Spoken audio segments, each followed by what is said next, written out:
Wuppo is a Metroidvania-style platformer with RPG elements by Knuist Perzik.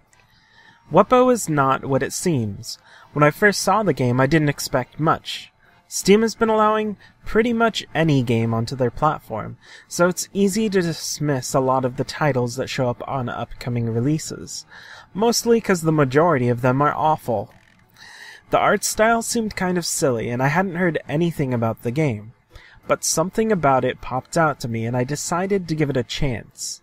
After playing it for a while, I realized that it was actually a pretty special game.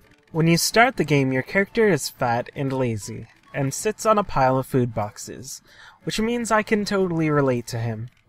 You're at a place called the Wum House, and you go down to get some ice cream from the owner of the place you're living. When you take your ice cream back to your room, it drips all over the place, and the owner gets mad and throws you off the balcony. When this happened, I knew I was getting into something fun. Wuppo actually reminds me a lot of the kind of humor in Super Mario RPG, and that's really the tone that the game takes throughout. You meet all sorts of silly characters and interact with them in different ways. The interaction is actually quite impressive. At one point, I was talking to a character that had stolen my TV earlier in the game, and just for fun, I sprayed him with my weapon. Then he got upset and said, "Fine, I'll give you some money for the TV," and handed me some coins. There are tons of different fun interactions that can happen if you have the right items and use them while talking to characters. The meat of the game is in the platforming and boss battles. There are a good amount of simple puzzles that you have to figure out as you go along, some that involve having certain items, and some that involve game physics.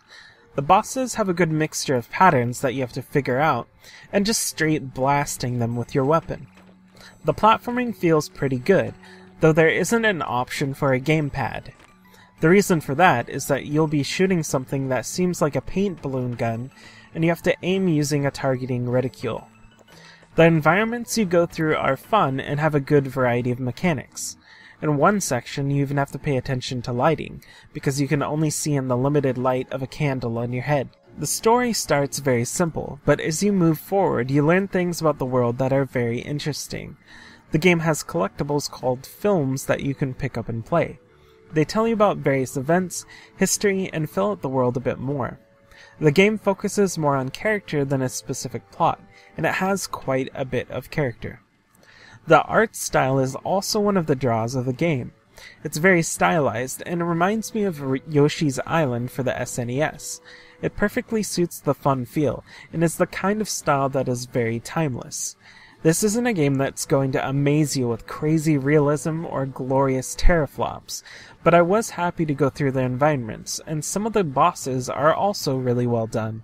Wuppo is a surprise gem. It reminds me a lot of Treasure Adventure Game, another game that I didn't have high expectations for, which ended up being really fun. There's a lot to like here, and if you are looking for a fun platformer that isn't the same as everything else people are tossing out there, then this is a good choice.